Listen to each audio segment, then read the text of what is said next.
వేల మందిని ప్రొఫెషనల్స్ గా మార్చిన ఇనోమాటిక్స్ తో మీరు కూడా మీ డ్రీమ్ కెరియర్ ని ఇప్పుడే స్టార్ట్ చేయండి. అండ్ మీ విషయానికి వస్తే రాజకీయ నాయకులకి, రాజకీయ పార్టీలకి పాటలు రాసి తప్పు చేశాను అని ఎప్పుడన్నా ఫీల్ అవుతున్నారా?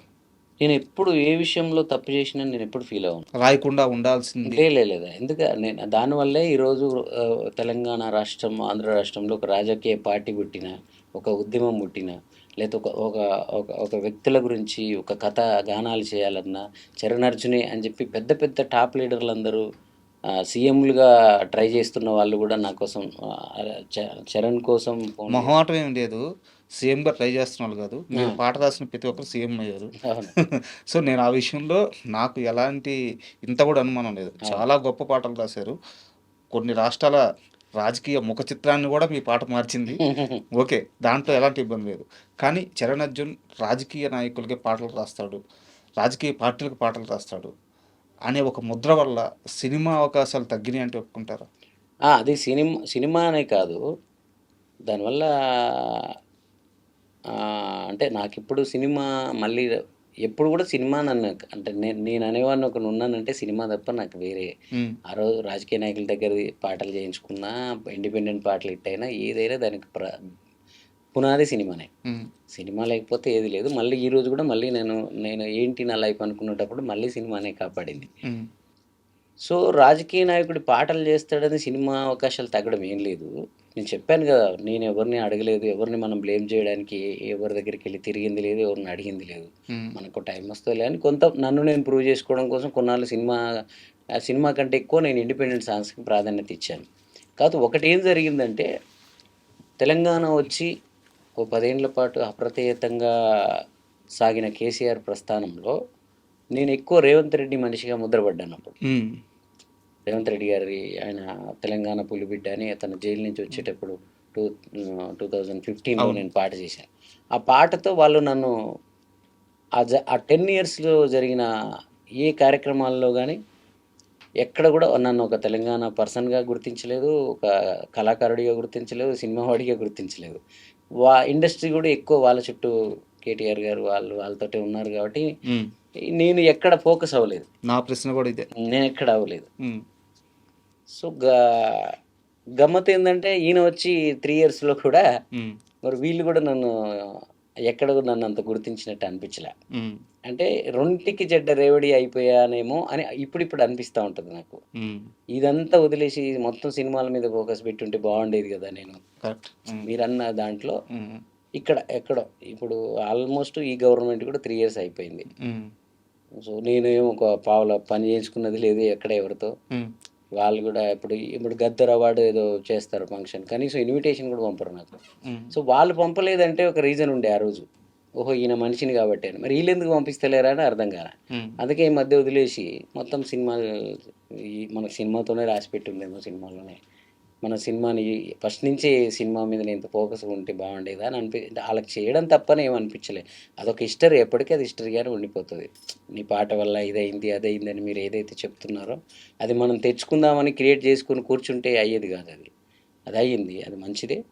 బట్ అలాగే నేను ఎవరిని కూడా బ్లేమ్ చేయట్లేదు. టైం మన టైం కూడా ఒకటి ఉంటుంది, మా టైం వచ్చినప్పుడు అన్ని కలిసి వస్తాయి అంతే. బట్ మీరు చేసినప్పుడు మాత్రం 100% ఇచ్చి వర్క్ చేశారు. నేను ఏదైనా ప్రాణం పెట్టి చేస్తా. ఒక చిన్న ఎగ్జాంపుల్ చెప్తాను. అంటే నేను ఆ పాట చాలాసార్లు ఉన్నా, కేసీఆర్ కథగాను నాకు చాలా బాగా ఇష్టం. ఆ పాట ఇష్టం. అంటే అది రాజకీయ పార్టీయా, రాజకీయ నాయకుడా, కేసీఆర్ ఇవన్నీ పక్కన పెడితే పాటగా నాకు ఆ పాట చాలా ఇష్టం. దాంట్లో సాహిత్యం కానీ సంగీతం కానీ అద్భుతంగా ఉంటుంది.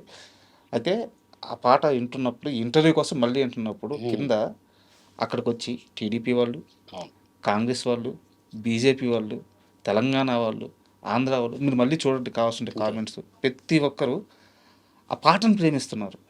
ఏమి పాట ఇంకా తెలంగాణ సంబంధించి పోరాటం చేసిన వాళ్ళైతే, కేసీఆర్ గారితో కలిసి ట్రావెల్ చేసిన వాళ్ళైతే ఇది ఒక మంచి ట్రిబ్యూట్ ఇది కదా అని చెప్పేసి ఈ రోజుకి కూడా కామెంట్స్ వస్తూ ఉన్నాయి. అది 100% ఇవ్వడం. అండ్ నేను క్వశ్చన్ లెంత్ అవుతుంది, బట్ చెప్పాలి. నేను వేరే దగ్గర వినింది మీ దాకా వచ్చి ఉండొచ్చు అనుకుంటున్నా.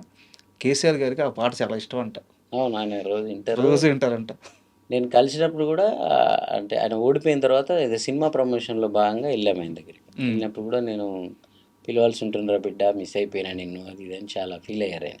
ఉమ్, ఆ ఫీల్ అవుతూ నన్ను పట్టుకున్న ఫోటోనే ఉంటుంది నా స్టూడియోలో. ఉమ్, మొదటిసారి కలిసాను అదే. అప్పటికే సీఎంగా దిగిపోయారు ఆయన. ఉమ్, కొంచెం ఏదో రిగ్రెట్ ఫీల్ అయ్యారు ఆయన ఆ టైంలో.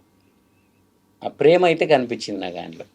అంటే ఏదో మిస్ అయ్యాను వీడిని నేను ఎక్కడో, అది నేను వెళ్ళకపోవడమా, వాళ్ళు పిలవకపోవడం, ఏం జరిగిందో తెలియదు. ఉమ్. అది అలాగ అయిపోయింది. అప్పుడు రేవంత్ అన్న మీద నాకుండే ప్రేమన అలా అలా అయిపోయింది అది. సరే, అక్కడ చాలా ఉంటాయిలే మధ్యలో పిఆర్ వ్యవస్థ.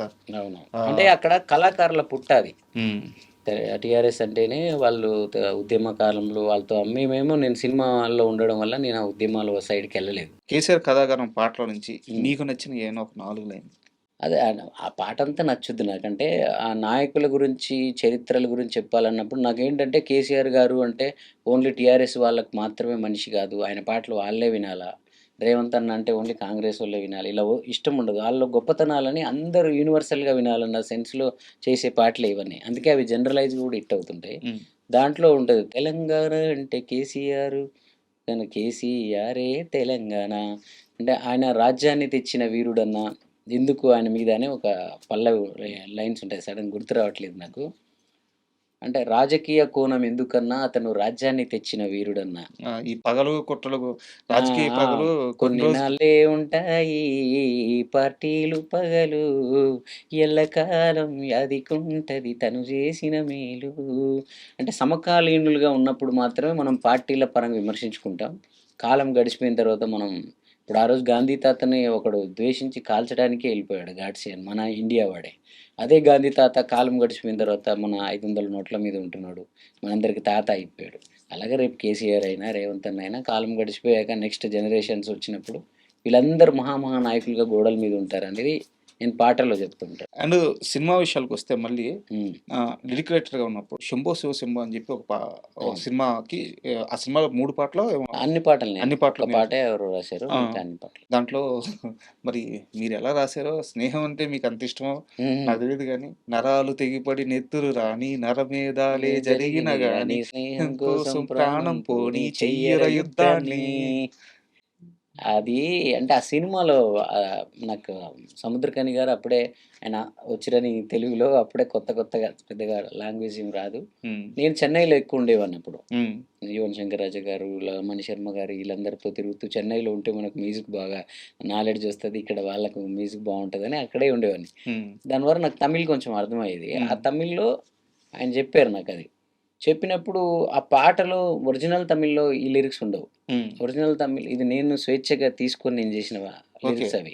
ఓకే. అక్కడ ఏంటంటే సింహం నిద్ర లేచింది పదరా, అది ఎవడు అడ్డొస్తాడో చూద్దాం పదరా, ఇలా ఉంటాయి అవి. ఆ, నేను ఇప్పుడు సముద్రకాని గారితో అడిగాను నేను, ఈయన మొత్తం ఏ ఊర్లో చూసుకున్నా కూడా ఒక అమ్మాయిని లేపుకెళ్తే ఫస్ట్ ఆడు ఫ్రెండ్స్నే టార్గెట్ చేస్తారు, మేము కూడా అందులో బలైన వాళ్ళమే.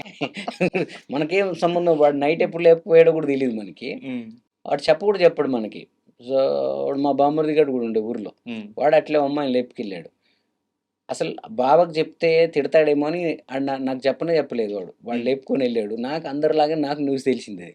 కానీ అందరి దృష్టి ఏంటి, అలా బావ ధైర్యం ఇచ్చాడు అందుకే వాడు లేపుకెళ్ళాడు.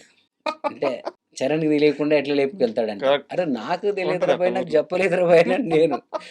సో అట్లాగా ఫ్రెండ్స్ అయినా ఎవరైనా మన మన మన దాంట్లో ఎవరైనా చేస్తే మనకు సంబంధం లేకపోయినా మన మీద పడిపోతారు.